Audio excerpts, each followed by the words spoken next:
The Blackhawks are back in action tomorrow. Jeremy Roenick will be honored. We're on TV, and the Hawks have made some system changes. We're going to talk to Petey at 3 o'clock. Big show coming up on the CHGO Blackhawks podcast.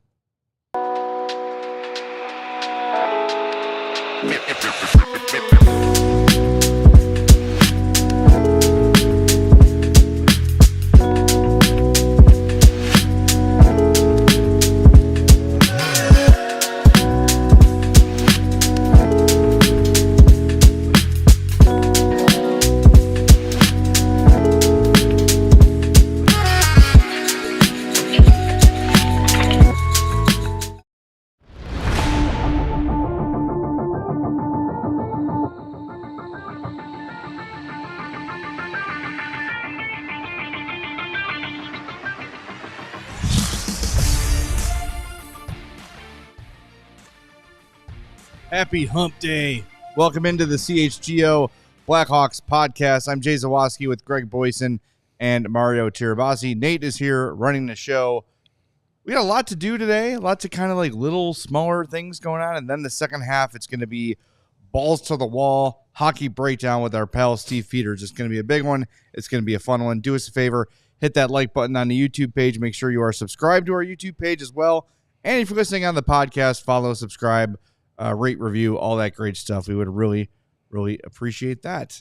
You are looking live, if you're watching us live, at 3 television stars.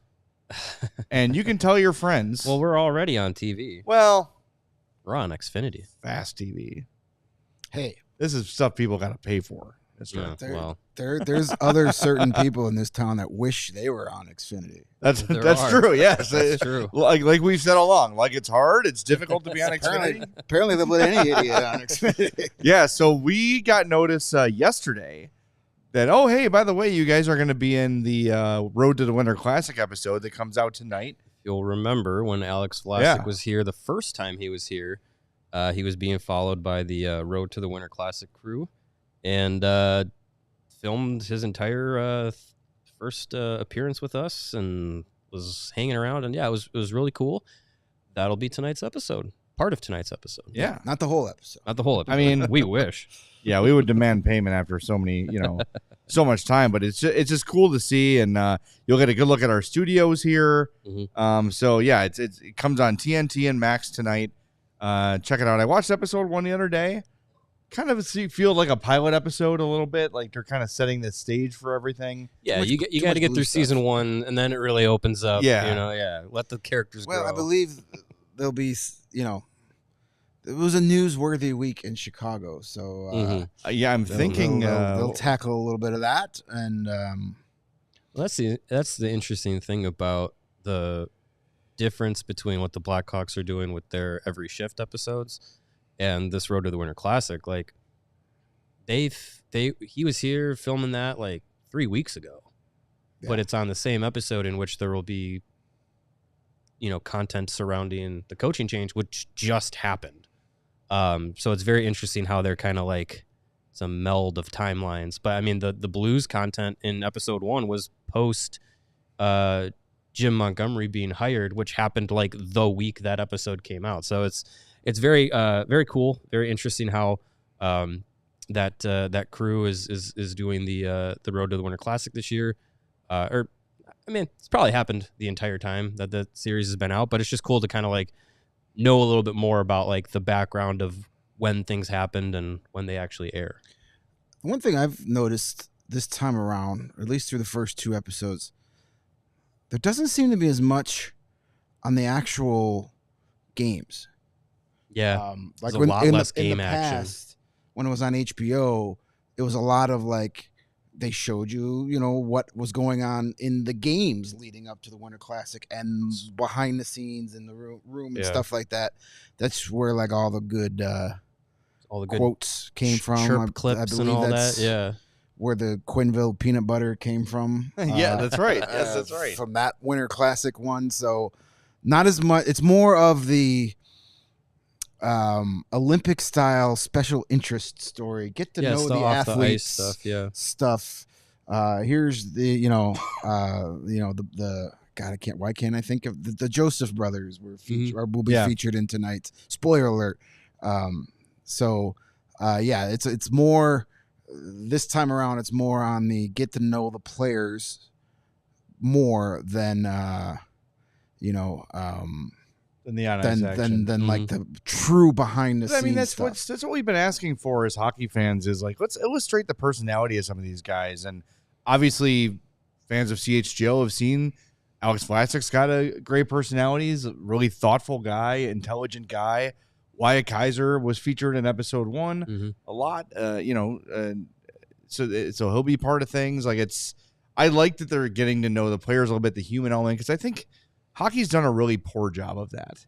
Like even when you think about the most iconic guys in hockey, Gretzky, Lemieux, on and on and on. Like, yeah, Wayne Gretzky's wedding was a huge story in Canada. Like it was like a royal wedding. It was a huge deal. But he was marrying a movie star. Right. Like outside of that, though, there's not really anything about the personal lives of hockey players that's really been illustrated too much. Well, and all those stories come out about some of the biggest guys after their careers are over. Right. And I mean, granted, I think that's a testament to the difference in media back in the 50s, 60s, 70s till today. If you had known in real time Wayne Gretzky off the ice stories, like, be a lot different. Whereas, now I think fans and people who consume the NHL, like, they have access to that. But yeah, I mean, I think in recent years we have seen the NHL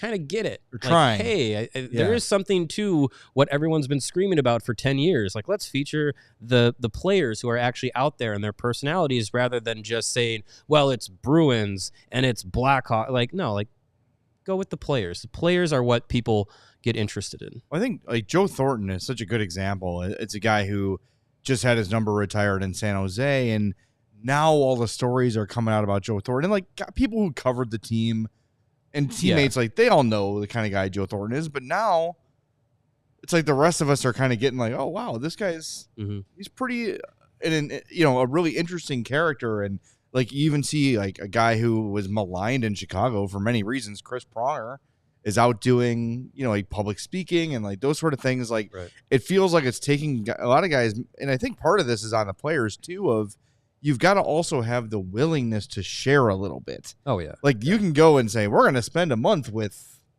Connor Bedard and it's going to be Connor Bedard eating healthy and working out and shooting pucks for a month.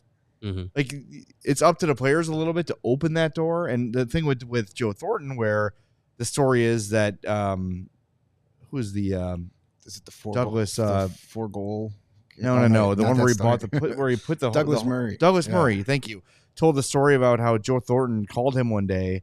Was like, hey, I need you to come to this address. I'm helping some people move in. And Murray said, well, what's this all about? He's like, this is a single mother with kids. She doesn't have anywhere to live. So I'm popping for an apartment for them. Don't say anything. Don't tell anybody, which is commendable. He's not doing it for the, for the accolades or for, hey, look at how great I am. He's doing it out of the kindness of his heart. But like, it takes it for a guy's career to end to hear that stuff sometimes. A lot of that has to do with hockey culture in itself. Yeah. The ultimate team sport, and we're all in this together. Nobody can be, no individual. You're not allowed to have a personality bigger than the team. It's all about team, which is part of the reason, hockey is great, but it's also part of the reason why you don't market your top stars correctly because, it goes against the grain of culture where, we're a team in here. There's no I in team and all that stuff. Well, and I think you also have top players who are getting accolades for being top players are pushing so hard against it of, I'm not different from anybody else. I'm the same as the fourth line plug. Like, don't treat me differently because I have 50 goals and he has 2. We're all the same. We're all one unit. I understand that mindset, and it's probably overall a healthy mindset, but there has to be a bit of a buy-in from the players, the star players. And look, it doesn't always have to be. Do you want the salary cap to go up for that fourth line guy Sure, you want to identify as? Right. Then go out and do commercials. Well, and I think this is something else that the league can learn too, is it doesn't have to be your best players that you need to show their personality. It could be the most entertaining players or the funniest guys. Like, it doesn't always have to be the greatest players. So I think that's a lesson to learn as we go on here too. Like, when Adam Burrish was here. The Hawks knew that he was a marketable guy, even though he was a fourth liner, third liner. He was a good guy for content. Yes. Like you go back to the early cup runs, the Blackhawks TV, if you go back on YouTube, videos from 14 years ago, Adam Burrish is like in most of them because he's the guy that was like really engaging and got a lot of the personality out of the top guys like Young, Patrick Kane, and Jonathan Toews and Patrick Sharp and everything like that. Like he was a guy that could pull that out. So if you have guys like that on your team, those are the ones like we've done in the past. We've gotten to know guys in the locker room a little bit and know who's game for some fun content and who you kind of just say, probably not going to bother him with this. So you get to know those guys, and the more the league does that and pulls out, the guys that can kind of pull out the personality out of everybody, I think that's just going to be better for them. Like you said, Greg, like that's part of making the league bigger, more marketable, more eyes, more money. Yes. Step 3, profit. Gets more people interested in players, interested in their teams, watching the games on TV, buying tickets to games, buying jerseys. These are all ways to make the sport more popular, make the sport more profitable, and then the players can in turn make more money as well. So your best player in the league isn't making what the 8th guy on an NBA bench is making. Right. He's or what Juan Soto will make for 1 hour of a baseball game. What Juan Soto will make for the first 8 at-bats of the season, Connor McDavid's going to make in his entire contract. It's start evening the playing field with hockey with the other sports, but but it's the players themselves that have to want to buy into it. So we saw a lot of that with the Amazon Prime series in the playoffs. They got unbelievable access. I still can't believe that they were in the locker rooms. The Oilers locker room after of losing the Stanley Game Cup 7. final. Like crazy. After the loss of Game 7, they allowed him in there. I still can't believe that, and people loved it. That's not good enough. So we want to see people want to see more of that. Such a good content. And the Winter Classic stuff, the Road to the Winter Classic stuff has an element of that a little bit. But I think it'll pick up too. It's first episode. Yeah, it's establishing building towards. It's establishing, fans to make a connection with some of these players. Yeah. Windy City Hockey's Act. It's gonna be debut at 5:00 Central Time on TNT, and will be available on Max streaming as well. Also, starting then, I think it's also on True TV and all that stuff too. Yeah. So 5:00, it leads right into their. I believe they have a 6:00 game on TNT tonight. It'll lead into their pregame show and all that. So 5:00. Central Chicago time that debuts on TNT or via streaming as well. It's gonna be cool.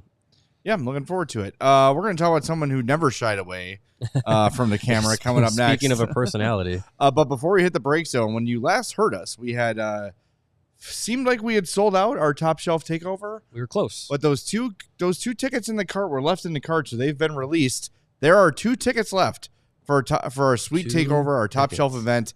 January 20th, Chicago versus Carolina in the suite at the United Center. Jump on those tickets. Diehards are going to save $80 per ticket. So go grab that last pair quickly before they go. AllCHGO.com. Head there, navigate over to the events page, and grab those last 2 before they're gone. This is not some tactic to try to sell tickets. No. Literally, there are 2 left, and when they're gone, they're gone. So we hope you can join us on January 20th. You'll get food, drink, a swag bag with a CHGO Hawks shirt, and a signed puck from Alex Vlasic, along with several other goodies, and just immaculate vibes, as always, at our events. So join us, allchgo.com, and we'll see you there on January 20th.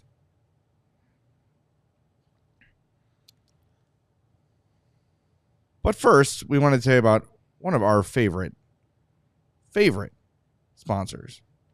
And you won't know by now, it's our friends at Sunnyside, your home for judgment-free cannabis shopping, a place where everyone is welcome to explore, discover, and purchase a wide array of high-quality cannabis products. And I talk about this from time to time. It can be a little bit intimidating to go into a dispensary if you've never been and you don't really know what you're asking for, and you don't really know what indica or sativa or hybrid or what any of that stuff means, Sunnyside is the place to go. They're going to make you feel welcome. They're going to make you feel educated. And if you say, hey, you know what, I need help sleeping, or you know what, I deal with anxiety a lot, and I need to be functional during my day, but I need to kick this anxiety out a little bit.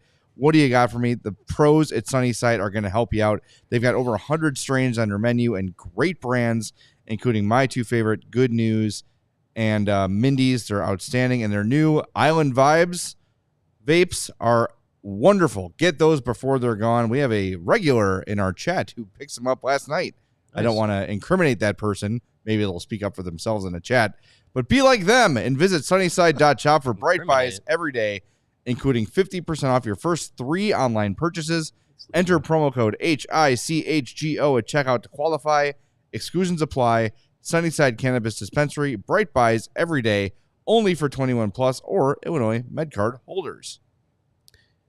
You know how we learn about hockey from Steve Peters? That's how Sunnyside will talk to you about your cannabis journey. That's correct. And if you want to talk to someone like that and have that kind of experience with flooring, when you want to do it with our friends at Empire. With Empire today, you get shop-at-home convenience, the right product for your needs, quick and professional installation, and low prices on high-quality products. Empire today is the best place to get new flooring, so of course, they have copycats, but Empire can't be beaten on quality, service, or speed, so competitors are going to advertise low-quality products that Empire simply will not carry. Empire is not going to say that they're going to give you the lowest prices, because anyone who's doing that is putting low-quality flooring in your home that they wouldn't put in theirs. Only the top quality from Empire.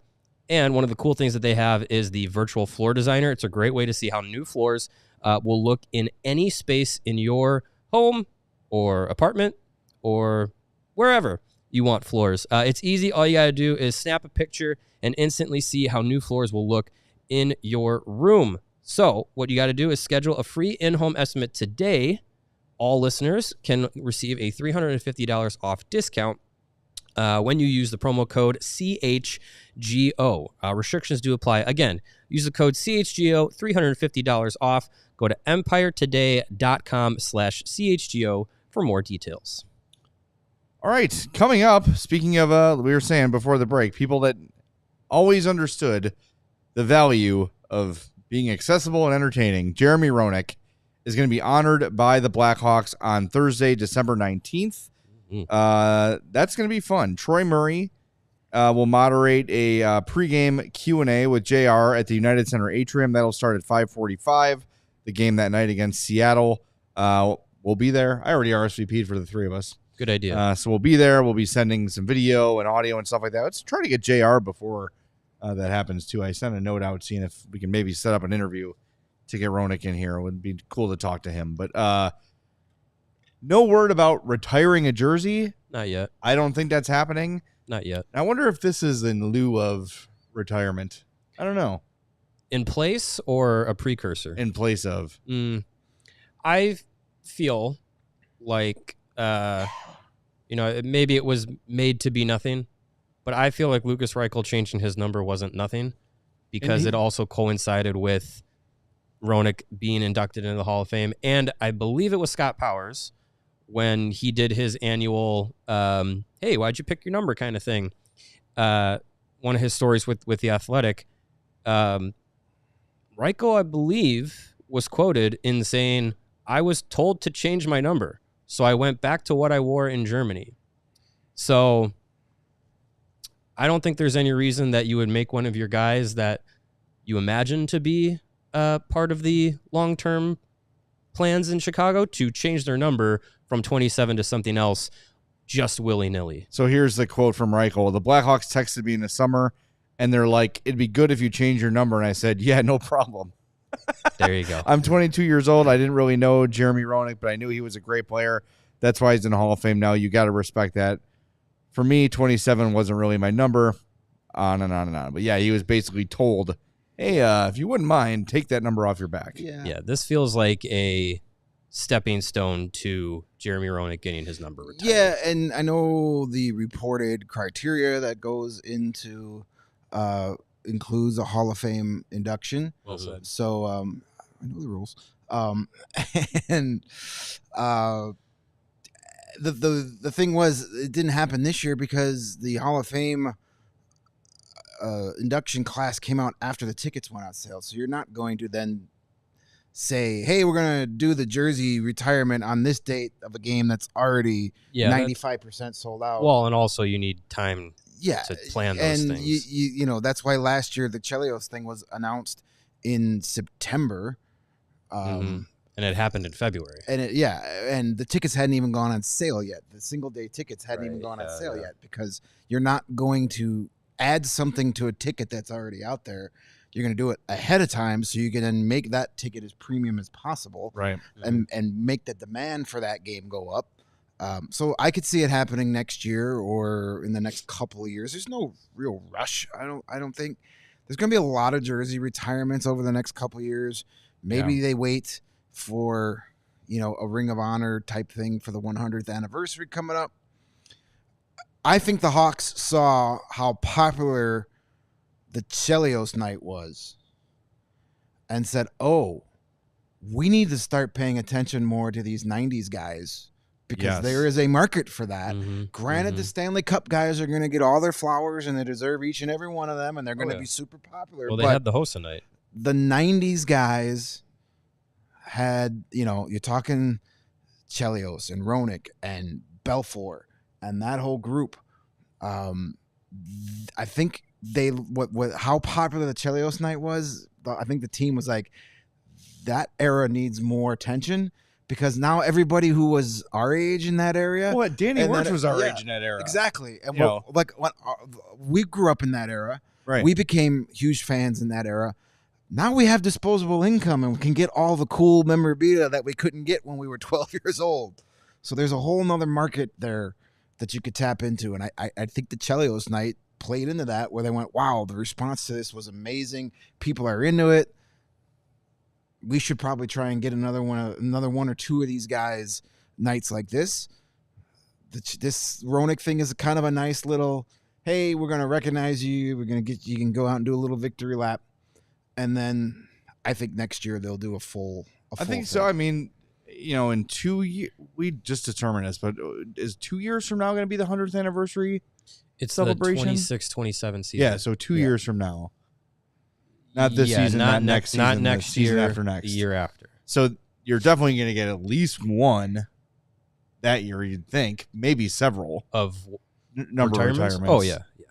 I mean, maybe that's where you do... Guys like Keith will be up. They might just be waiting for Taves, by the way. They might be waiting for Taves to say, I have officially retired from hockey, and saying he is next. He has to re-enter the country at some point, though. So. Right. Yeah, I mean, he's not officially retired, but I mean, I've never seen a guy more retired without saying he's pretty retired. Hockey Jimmy Buffett. Yeah, I mean, Keith will be the first one, I think, that's eligible, and then Seabrook. Crawford's already been out for a few years. Patrick Sharp's already been out for a few years. Kane's still playing. So, yeah, I mean, there will be guys that'll basically in subsequent years all get their night. I wonder, though, if they want to do a Hall of Fame or a Ring of Honor type thing, if they're just they'll get a couple of the for sure can't miss guys. Yeah. Maybe one next year, maybe one, but there's no rule about you have to retire a jersey every year. No, I know you don't have to, but they will be able to. Right. And I just wonder if they're going to do a Hall of Fame and then they're going to kind of limit on the jersey retirements. I know, with that reported criteria, it definitely narrows down the list. Yeah. But all those Cup guys are. I got to find that eligible. list I tweeted out at 4 a.m. that day. But there'll be fun nights, no matter what they decide to do, no matter what order they do it. Those will be fun nights. Everybody loves the nostalgia, regardless what some people think. Nostalgia sells, especially in this town. Sure does. And those will be fun nights to be a part of, to welcome in those guys back, and it'll be fun on the 19th here next week for Roenick's night. Even though it's not like an official huge thing, but he'll be there, and when he's there, there'll be Chelios will be there, and I'm sure there'll be a few other guys popping in from his entourage, and he'll get a big pop when he does the goal horn. He'll get a big pop. Yeah. And it'll be a fun night, and then hopefully they can win a hockey game that night too to make it even more fun. That would be fun. But it's All the right. Kraken. They can't beat the mighty Kraken. Well, before we get to Petey, a little bit of Hawks news too. Alec Martinez started practice and then left early in practice. Sorensen said he'll be reevaluated, but it is the same injury he's been dealing with. 4 weeks. 4 weeks. So your lines today in practice were Bedard, Kurashev, Mikheyev, Donato, Hall, Bertuzzi, Dickinson, Foligno, Teravainen, Reichelt, Maroon, and Smith, Joey Anderson on the outside looking in. And then your D pairs were Vlasic, Kaiser, Allen and Murphy, Korchinski and Brody, and Louis Crevier. So the only change is Craig Smith popping back in. Craig Smith back in, Joey Anderson out. So that's an upgrade. probably just based on the way Sorensen's done things will be what the lineup will be tomorrow night. It's hard to change after a win. Yeah. Especially a win where, at least after the first period, your new system worked. Mm-hmm. And guys are excited about playing in it, so why mess with it? Well, let's do that real quick, because Petey is standing by, and Petey's going to get into the big system changes that the Blackhawks have made. I have also wrote about it for Blackhawks Beat. That'll be out tomorrow morning if you're a diehard. But when I was writing that, I found this little hunk of tape from Monday's postgame from Taylor Hall. And boy, Nate, that's ready to go, right? The Taylor Hall one. You can hear. You don't even have to really listen between the lines here to see how much better Taylor Hall likes this Blackhawk system. And I'm glad Petey's standing by so we can hear this too. Yeah, it's we've had so many close games over the season, and we got to start coming out on the right side of them. And I think that's a symptom of just how we're going to try and play. We're going to play on our toes a bit more, and we're going to forecheck. And if we're up or down, it's the same way. We got to be aggressive and play to our strengths. We have some quick guys. We don't have the biggest, most physical team. If we can skate and be aggressive that way and hold on to leads, while playing somewhat aggressive, that's to our advantage. So many shots from the defense, they were really jumping into play. How much different does that make this offense? It's huge. I mean, I get the puck over the blue line and you pull up. It's so nice to see a D-man jump in there. And conversely, when you're on D and their D are jumping by you all night, it makes for a hard game. So it's huge. I hope that our D feel comfortable doing that all the time. It seemed like in the second period something clicked maybe with the new forecheck. It seemed to really start to have an impact then. Yeah, for sure. I think we're getting a little bit more compact as a forechecking unit, not as spread out. I think we have a bit more freedom to just go. And if we see a D-man, it's kind of like one guy goes on the puck carrier, whoever has the puck, and then everyone else just kind of seeks out the other D-man, the low forward, and we get right up there and try and cause turnovers. That's the best way to play defense is to play in their end, and some of the best offense is off turnovers. There you have it. The best way to play defense is to play offense. That's true. Yeah, and Connor Bedard, we had a little bit of technical difficulties with the audio, but he basically said, the same thing after Monday's game. I'm trying to find the quote here. Bear with me. Sorry. Boy, people are writing a lot of stuff. Jeez, I just wrote that. Let's see here. I can pull it up quickly. Yeah, Here. He says, I got it. Sorry, Mario. I just cut you off. Well, I was just trying to go to vamp the time. Yeah, I mean, we saw it in the game. How many times have the Blackhawks had a 1-goal lead and just been playing prevent defense and eventually giving up the lead? Like to play aggressively, like we've been screaming for it, and finally with this system, it seems like they have it. He said, quote, "We're at our best when we're pushing the pace, especially with the lead. You don't really want to just sit back and just watch them and try not to get scored on. Right. They're not going to score from their own end. That was our mindset going in." It's a decent mindset to have. It's a good mindset to have. Yeah. So what exactly has changed? We're going to find out from our pal Steve Peters coming up next on the CHGO Blackhawks podcast.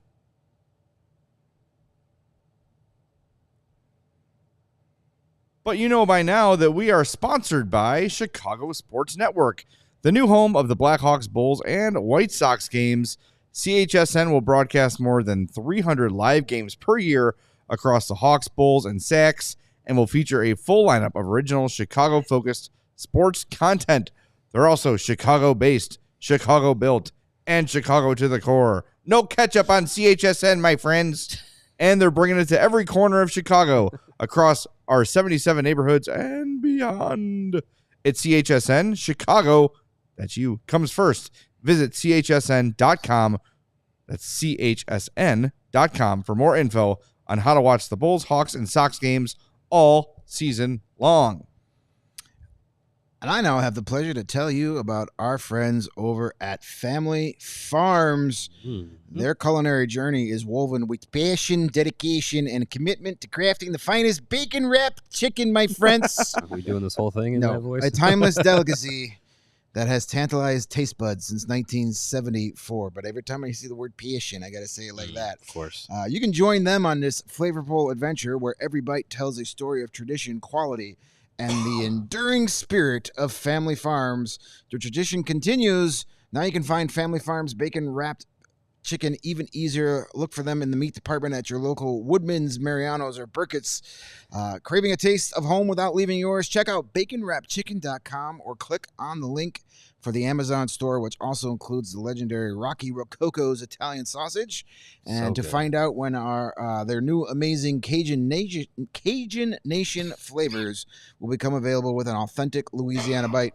Experience the flavor that's become a family favorite for generations. Visit your nearest Woodman's, Mariano's, or Burkett's, or on Amazon, baconwrappedchicken.com. Got some bacon-wrapped chicken in my throat. As Revon says, no ketchup, only John Mustard. Yes. Right, Jay? Sure. Only John Mustard. Hey, he was the great someday. Providence, I forget what conference they're in, Hockey East might be. He was like the player of the week. Kid's killing it out there. What do you think about John Mustard, Steve Peters? Yeah, I have no idea. Boy, it really sounded like you were going to go into it. And just I was going to answer, and then no idea. I missed that video assignment today. Were you able to hear Taylor Hall when you were in the green room enjoying the various snacks and charcuteries we left for you? I was, and we were talking about how making players happy makes for happy players. Isn't that ironic? Like, Taylor Hall's happy, and if he's happy, that's a start. You got to get number 98 happy. And we've said that all along, but having players be excited about the way they play and the system that they're playing in is a step in the right direction. And you could see it in the way this team, they had fun playing. And I think that's the biggest thing you're going to see from this coaching change. Is we talked about it a week ago, and we were just saying, gosh, they look down in the dumps. They look dejected. Their shoulders are dropping. Their body language is bad. Hey, it's fun to play fast hockey. It's fun to skate and have the barn doors wide open. So I think they're going to have fun, but pump the brakes a little bit, because we'll get into it a little bit when we talk about this system. When you play aggressive, you open up holes behind you, and not every game is going to be a 2-1 win over the New York Rangers. Like you're going to play aggressive like this against some teams, and they're going to hurt you. So you have to be prepared to give up opportunities going back the other way if you're going to be this aggressive going in front of you. Yeah, and we saw that a little bit in the first game against Winnipeg. And they're a hard team to forecheck on. Yeah. The Rangers are far easier to forecheck on because they look like a team that just really doesn't care about playing for Peter Laviolette anymore or playing as a team, period, anymore. That is a dumpster fire and a half. Hate to see it. But we talk about the aggressiveness. I would rather – I mean, the Blackhawks were losing anyway. Right. So might as well, try something different. If you're still going to lose, what's really changed? At least, have more of a chance to score. They were playing – what's the opposite of aggressive? I don't want to say timid, but passive, conservative before, and they were still losing 4-2. So what's the difference if you lose 6-4 now? At least there's more creativity going on. Well, and I think fans and players alike they want to see the effort. And when you're chasing the puck and trying to move forward and have they keep saying on your toes hockey, at least you feel like you have a chance. And I think fans are going to be okay with playing that way and giving up opportunities back the other way, because what Richardson was doing, and we talked about it on this show, is they were backing up. They were defending. He knew that their roster wasn't good enough to compete some nights against their opponent. And the way he felt to counteract that is, we're just going to defend. We're not even going to try to pursue the puck. We're not even going to try to forecheck. If they get the puck, we're backing out. Like, we're going to get out and defend. And I think fans could see that. You weren't getting any opportunity to maintain and possess pucks in the offensive zone. At least now, it's going to be fun and exciting. You're still going to lose games. Like, let's not say this is now going to start the playoff push for the Chicago Blackhawks, because it's not. But it's much more fun to watch. It's a much more fun atmosphere to players to play in, and you can get excited about playing again, because we said it last week about Bedard. They're not going to expect to win every game, but you have to expect to see his development where he gets the puck and helps create offense, and he wasn't doing that anymore. So I think this is going to get him an opportunity to be excited to play again and get the opportunity to, hey, I can do whatever I want offensively. Let's have a little party in the blue line in. I think it's going to be good for his game. It will take him a couple games, though, and I think that's why you saw the veteran players adjust to it more quickly. And I think that's where Bertuzzi and Hall and Donato, they're like, oh my gosh, yeah, we've played like this before. We know how to do this. We got it. And I think that's why you saw that line succeed as much as they did against the New York Rangers. Couple people in the chats, Jason T, and I think I say it's Toy, and I think I want to say that right. Like, was there never a push from the organization to get Richardson to change the system? And maybe Luke felt like he couldn't change the system.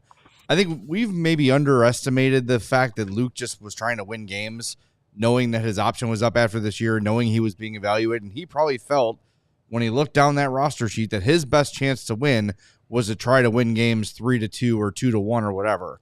And it ended up eventually getting him fired. Yeah, and I think you're right, because when you look at a team that's trying to press the offense, and hey, let's say they did that at times earlier in the season, especially with Hall, where you tried to push the pace when he was paired with Bedard, and you give up things going back the other way. And I think now, when you get everybody to buy in and say, hey, this is how we're going to play, and our D are going to be up at the blue line, and our D are going to be up on the rush. What that does when you're making it a whole team effort, like, this is the way we're going to play. So everybody better buy in, or we're going to look silly out there. You saw a lot better support by the forward group helping out their defensemen. You saw forwards coming back when a defenseman pinched on the blue line. You saw that support in the offensive zone. I think everybody kind of gets that if we want to have fun in the offensive zone, we better help each other defending. And I think that's going to help them in the long term. I really do. I think with Luke, you're right. You coach what you know. You coach the systems you played. You coach the system that you think is going to be most successful for the players that you have on the ice. And I'm not sure it meshed really well with the players that the Chicago Blackhawks had. Petey, I want to ask this question. For a team that is as bad as the Blackhawks are at the faceoff dot, does activating the defenseman and forcing them to pinch more to try and keep the puck in, if you know that say you're starting in your offensive zone but you lose the faceoff, is that something to make up for a team that's not so good in the faceoff dot? Because with the Blackhawks playing kind of with the defenseman back, if they lose the faceoff, they know they're on defense right away. And then you have like an extended shift where you're playing defense. Then when you do get the puck, you have no chance to even play offense because you're at the end of your shift. Is that something that can compensate for that because they've been so bad at the faceoff dot? It can, but you have to be careful, because so many teams in the National Hockey League now on one faceoffs in the defensive zone are going. And I mean, you're looking at stretch players coming off that dot on the defensive faceoff circle, and they're just flying the zone. So you got to have that happy medium. And I think you're going to look at the strong side or the board side or the side that the faceoff is occurring on. That defenseman is more likely to be able to hang in and keep the puck in along that wall. Your weak side defenseman, the guy that's closer to the middle of the ice on an offensive zone faceoff, he's the guy that's going to have to be the safety valve. When he sees Pasternak fly in the zone, or you see somebody jumping out and they're coming at me, I better back up. So I think there's some give and take there. Face-offs are a whole team effort, and I know the centerman gets hung out to dry on that all the time, but it's really about the wingers and their preparedness and their ability to get in. And I think if you see the forwards more hungry and more able to get on the forecheck on a lost face-off, and both wingers are jumping right away, and you saw it in the neutral zone. I think neutral zone losses, you really saw the intent that both forwards were going at their D. And I think that was really noticeable off the neutral zone faceoffs. I think it'll take a little bit more time for them to do that in the offensive zone, because everybody's just ingrained to defend. And hey, I better back up here. I better back up because we got to defend. I think it's going to take some time to get that killer instinct off of ozone face-off losses for those forwards. Now, before we get into the breakdown, the 2-1-2, that was a system that the Dynasty era Edmonton Oilers used to great success. But look at that roster. They could have used any system and probably still won a lot of games. But it takes, not every team uses this system. Do the Hawks have, I don't want to say the right personnel for it, but do they have good enough personnel to have somewhat sustained success using this on a nightly basis? It's hard. And there's one thing, like we talk about systems, you can win playing any system. It's not who has the best system, it's who plays their system the best. And I think for Chicago, they were so ingrained to defend that I don't think they had any creativity offensively. To play a 2-1-2, what that means is you have two players actively pursuing the puck, and you're going hard, especially in the neutral zone where you're trying to take away the D-to-D pass, and you're trying to rush that defenseman. Your goal is to create turnovers between the blue lines. You want to see that defenseman rushed, and you want to see him turn the puck over immediately in the neutral zone and then continue attacking on the offense. What it can do, especially with defensemen that are incredibly skilled and quick, like we'll go be the Colorado Avalanche. If you press Cale Makar and Sam Girard, you could be in trouble because they handle the puck so well and they're so fleet of foot that they can get past that first layer, and then every rush is a 3-on-2. So you need to be very, very careful against those teams. You have to have a lot of confidence to do that. So for Chicago, I think they've got enough quick players to play that system right now. But more importantly, they got players that believe in playing that system, and they're excited to play that system where they feel like they're making a difference and we can do something to try to get the puck back. And I keep going back to Taylor Hall and Bertuzzi are two guys that like to run around. You guys have seen it all season long. They chase the puck. That's in their DNA. They could not defend well through the neutral zone. It's just not who they are. This allows them to be exactly who they are. It allows them to just go. And so I think right now, that's why they had the most success yesterday. I think that will be easiest for them. But as everybody catches on, you're right. That's one side of it. The other side of it, your D better be good because you're going to give up those 3-on-2s. It's going to happen. You're going to give up 2-on-1s and 3-on-2s. But against the Rangers, I think some was the Rangers executed poorly on their rush. But I thought the defensemen for the Chicago Blackhawks hung in there. And I thought they had good sticks. And I thought they defended the odd man rushes well. And when they didn't, Soderblom was awesome. And so all of those things allowed them to play the system. Is it sustainable for the rest of the season? I think they're going to try. So we'll see. All right, let's get to the video breakdown, and we'll continue with some more questions at the end. But here is Petey comparing and contrasting Richardson versus Sorensen system-wise. A few changes to look for the Chicago Blackhawks. Last week, we talked about on their forecheck, their inability to get pucks stopped because one pass would beat 3, and they weren't getting any support from their defensemen pinching, and then the puck would end up out in the neutral zone. Well, now you're seeing a much more aggressive defense. Here they are again on the forecheck since the coaching change, and now the difference is you're seeing that defenseman pinch as the puck comes around. He's able to win those races. He's got support coming in behind. He's able to chip that puck in, and there's more ozone time for the Chicago Blackhawks. Here's another example of it. The puck comes up the wall, but this time Vlasic's able to get down on the wall and keep the puck in. You're going to see him winning those races and chipping the puck in. Now, this one gets interesting because he keeps the play alive, rimming it all the way around the boards. What does that cause? Got to pinch on the other side too. But again, there's support. They're able to keep the puck in. They win the race. They chip the puck to the inside. Bertuzzi's able to drive the net, and they're getting a scoring chance from Donato, all because the defenseman stayed in the zone at the blue line.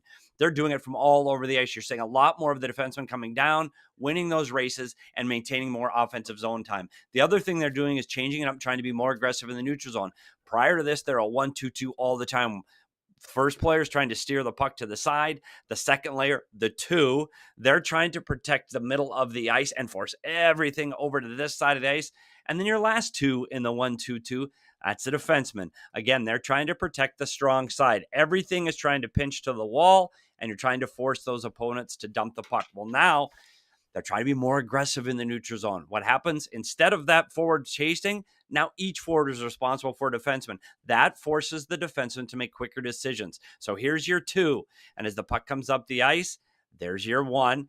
The middle forward is trying to protect the middle of the ice and stay above middle speed. That's his responsibility, the middle speed. And then your two in the 2-1-2, well, you guessed it, that's your defenseman again. And now you're responsible for the outside lane. So as you see the puck come up the ice, one of the areas Chicago had a problem with last week was the outside lane. Well, now that lane is covered. You're going to see it again on the 2-1-2. Pressure on these two defensemen, which forces them to make a quick decision and get the puck up the ice. As the puck comes up the ice, here's your one. He has followed the middle lane speed, and there's your defenseman as the two, and they're able to cut off the play, and there is no chance for the New York Rangers. One other thing I want you to look at is how well they're defending in front of the net, how well they're protecting the house. They're defending really close to their net, and they're not allowing chances. Even when that pass comes through to Panarin, and that pass comes through, they're able to close that off, and there is no scoring chance. Again, you're going to see how tight they are to their blue paint and how well they're defending and not giving opportunities around their net. Now, the big deal is, can they have consistency with all of these coaching changes? All right, great stuff as always, Petey. Let me ask you this then. So before we move on to the 2-1-2, in the 1-2-2, you illustrate how they're trying to keep the puck to one side of the ice. What is the benefit of that? Why was that such a... Why is That's where the trap came focus? In. That was the trap, and it's the easiest to play for players. And it was the system that everybody played growing up and playing in juniors and playing in high school and playing in college. Everybody played a 1-2-2. It's incredibly easy to do. The first forward, you know what his job is, and now I'm a forward, so I should be at the red line protecting the red line. When you're doing a 2-1-2, now you've got to think more. You've got to think, okay, which forward's ahead of me? Okay, well, he's ahead of me and he's ahead of me. Okay, so I'm the one in the middle of the zone. You have to think a little bit harder, which is okay. But in the 1-2-2, you're giving up the far side, and you saw it last week. Remember how many that goal they gave up against Matthews? That's caused by the 1-2-2. They gave that wide lane, and Matthews was able to blow down that wing, and you gave that up. In the 2-1-2, this is all about trying to protect the three lanes from the red line in and having a lot of pressure on the puck for the guys chasing the defenseman. And you're going to see they're going to create turnovers. And once Connor Bedard gets into that habit of chasing forward at those defensemen in a 2-1-2, look out, because you see how well he does that in the defensive zone where he's able to block that D-to-D pass and get going offensively. I think it's going to be the same thing for him in the 2-1-2. So one thing I think that, with my novice hockey brain is, you think pressuring more, having your defenseman more aggressive is going to just very simply lead to more possession for your team, meaning you're going to have fewer shifts on the other end of the ice defending, less exhaustion. So when the game does get late, you're not out of gas. I mean, the Hawks have led in so many of their games this year, and then at the end, they just run out of they're just done. They're toast because they've been defending the entire night.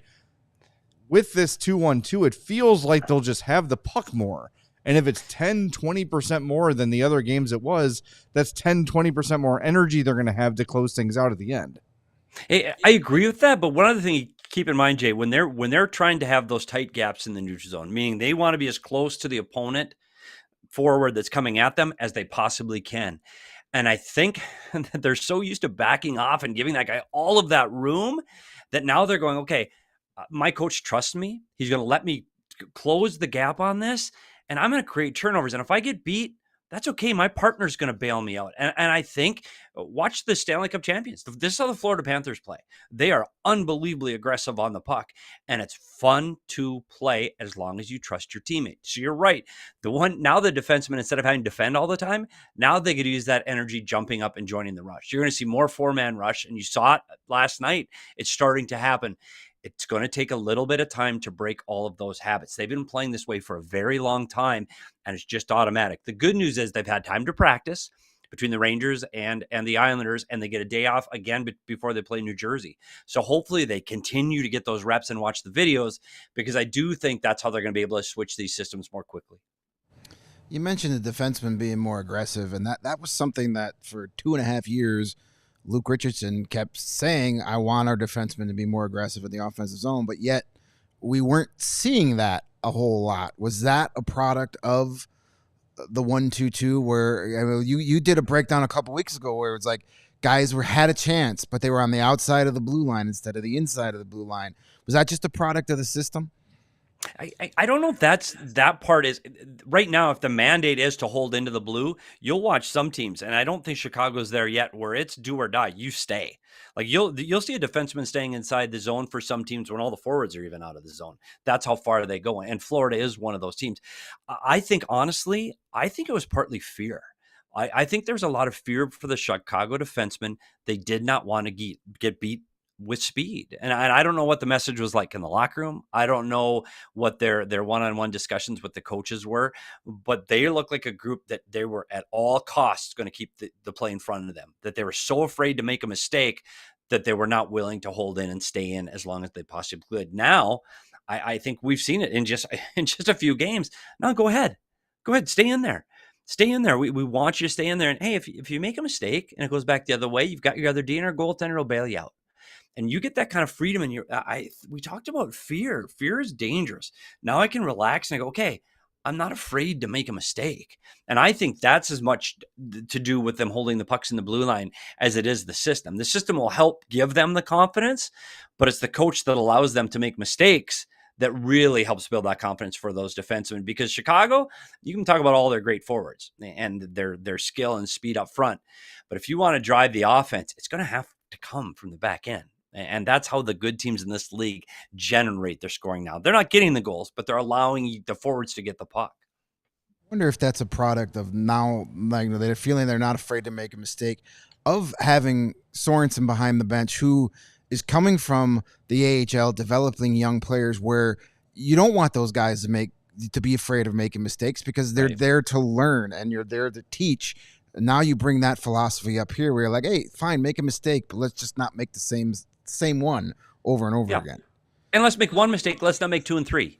And I think that's where this whole teamwork thing, and that's where we said that support from that forward, that I think is going to be much more consistent in the offensive zone, where you're going to see a forward coming back to help that defenseman so he can be active to pinch.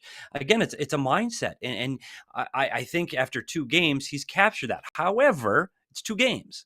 So again, I think this road trip is still very difficult for Chicago. So coming into the Islanders and New Jersey, I think for me, watching those games, it's not about winning. I'm sorry, it's not. You'd like to win the games. Let's make no mistake. Chicago's got to go in and try to win. More importantly, they need to solidify and continue to do this kind of hockey. They need to be on their toes. They need to be very aggressive on the opposing defense, and their defensemen need to be right up on tight gaps. They need to continue to play the same way, even though they might get beat and they might lose games, because over time, and I don't just mean this season, I mean over time, next season, the year after, then this version of the Chicago Blackhawks, they know how to play like that. And now you've got Kevin Korchinski, instead of 1 game, he's got 3 seasons playing like that. And now look out. I think that's the biggest thing now, is making sure that they get that consistency where they do the same thing every single night. They're tough to play against. They don't give you any room, and you're just waiting for them to make a mistake. That's how it's going to be for now playing the Chicago Blackhawks. Make it hard to play against, which means no time and space. Let's be aggressive. So one thing that stood out to me that Sorensen said the first time he spoke, and then before his first game, was he talked about that the Hawks were a fast team. And one thing we've seen all year was they look slower than crap most nights. Were they playing slow, or are they slow? Because they certainly looked fast against the Rangers, and the Rangers are, for all their problems, a pretty speedy team. Do you think it was the system that was slowing them down a little bit? It's not, but part of it, yes, is the system. But the players, when we talked about playing fast, because we did that in Arizona with Rick Tocchet, his mantra was play fast, play fast. It's not necessarily having the fastest players on the ice. It's allowing them to play fast, meaning they're going north. We're trying to play in that direction. We're trying to be aggressive on the puck and aggressive offensively, which makes us look like we're playing fast. There are fast players, and you had one of the fastest, and Athanasiou, and when he had the puck, he looked fast. But the team didn't play fast. This team can play fast if they're advancing the puck forward and gaining zones and moving forward and trying to be aggressive on their opponent. So it's not always about speed. It's about moving that puck and letting the puck do the work, and a mindset of all 5 guys are pulling the rope in the same direction, and that's going north. And that's how you start to look fast. You get a puck, the puck's going off the wall, and we're out. We're going to be aggressive on the forecheck. We got 2 guys going, and when you have 2 guys going on the forecheck, you look fast. And the opponents see that pressure, and that makes them make mistakes because they're trying to make quicker decisions with less time and space, and that's all because you're being more aggressive. And you're not always going to have the fastest players. There's some fast players on the team. There are. But playing fast isn't how fast you can skate. It's how fast you can go from defense to offense, how fast you can move in the offensive zone, and how fast you can get that puck moving. Well, I think that goes to how Kyle Davidson's envisioning this team being in the next few years. Yeah. You look at the guys he's drafted, you look at the emphasis that he's put on speed with these young guys, and there's different ways to be hard to play against. There's be big and physical, which usually means slow, or there's you can play fast and high energy, which, as we're talking about here, in this system, puts pressure on the opponents to match that speed and intensity, both on the ice and also processing the game and making quick decisions. And when you force people to make faster decisions, you force them to potentially make the wrong decisions, and you have to capitalize on that. So I again, you look at some of the guys that they brought in, you're like, oh, they're gonna Pat Maroon and Craig Smith and like these more tougher guys, heavier guys to try and play against. I think this bodes well to have those guys in the in the lineup, but also play a system that creates that high intensity and that high speed. Yeah, those guys can play like that too. And Maroon's done that. He played that way in Tampa where they played fast.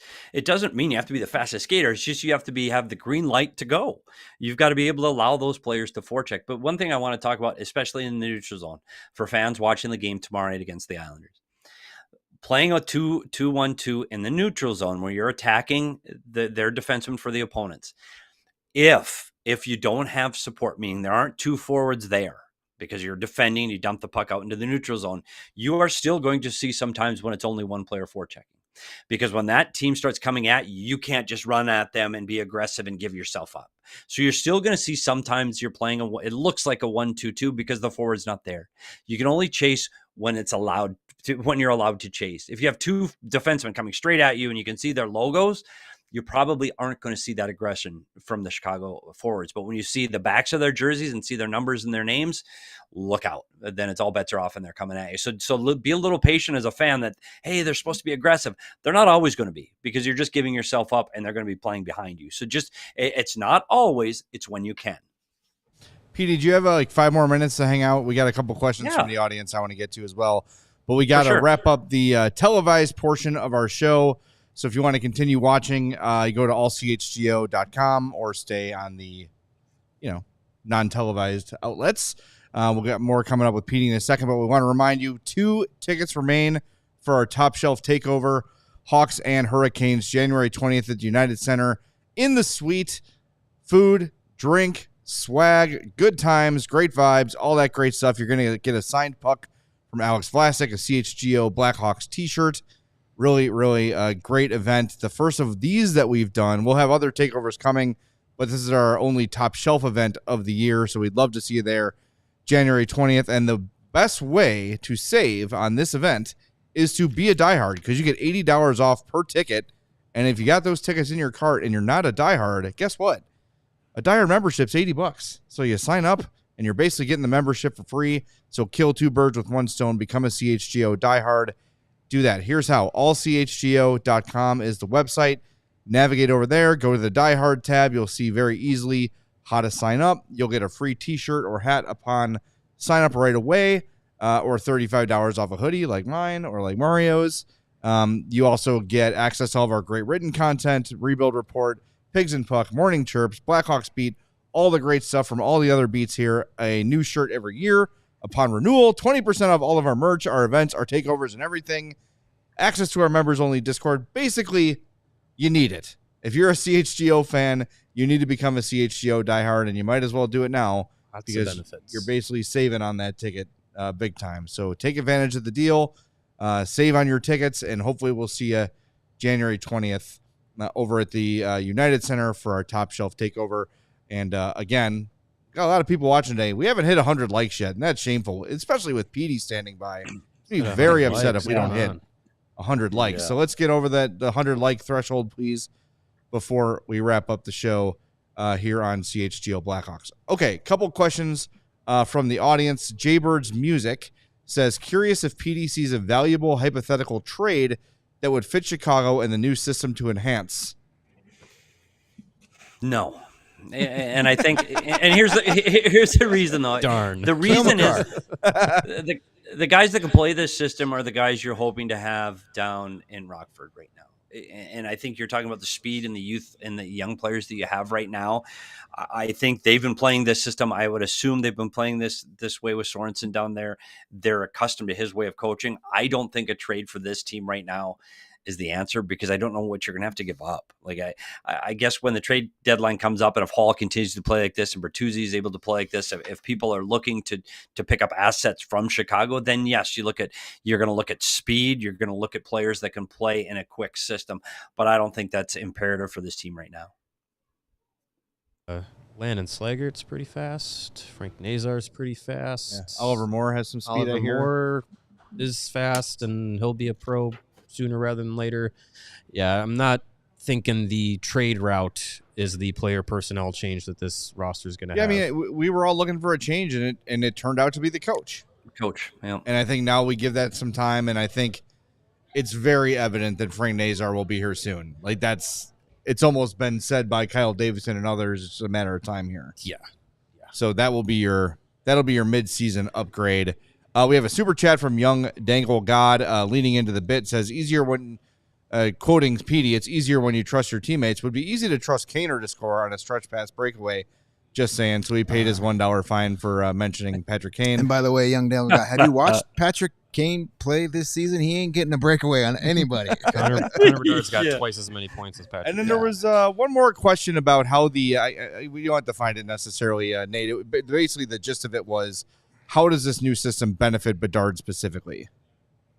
I think he's going to, again, we talked about the freedom to play offensively and feel like you can free to roam around the offensive zone. And I think that will benefit Connor Bedard. Now, playing fast necessarily, is he a big guy? I see Connor Bedard being the first guy in on a forecheck, pounding a defenseman through the glass. Probably not. But he's going to be the beneficiary because they're going to have the puck in the offensive zone more.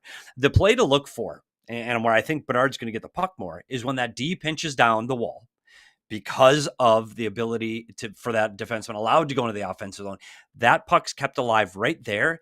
That puck I expect to pop out to the middle to Bedard. I expect Bedard to have more time in the middle of the ice now when that defenseman pinches down, creates that turnover on the wall, and now Bedard's going to have time and space in the interior. And I think you almost saw it a few times yesterday where that D made that play and the puck popped out to the middle. It's going to take them some time. So yes, absolutely, I think this is going to help him. And I think in the defensive zone, again, he's playing his best when he's defending up high in the zone and pushing the pace. And I'm sure you guys saw it too.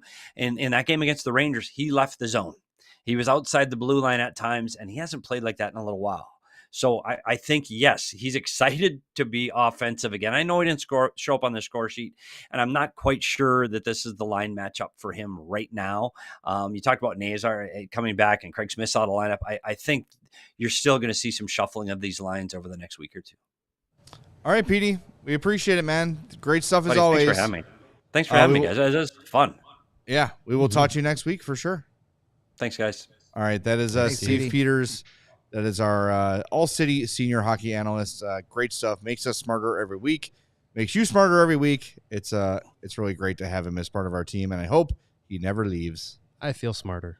I do. It doesn't take much, but for me, yes, it definitely feels smarter. Same. So, yeah. All right, we're back tomorrow night. Pre and post. Islanders and Hawks should be... Well, I'm not going to say fun because it's the Islanders. It'll be fun because it'll be different than what we've seen the last 2 years and 27 games. Yeah. If it looks like it did Monday night, I think we're in for another positive night of hockey. Which is a baby step, but much welcomed. 6 o'clock pregame. We'll be here. And don't forget, tonight, Road to the Winter Classic, 5 o'clock on TNT, and then on Max, look for the three of us and Alex Vlasic, I guess. So that'll be on tonight. Yeah, so check that out. We'll talk to you tomorrow at 6 for the CHGO Blackhawks pregame show. Thanks for watching. Talk to you then. He said optimistically. We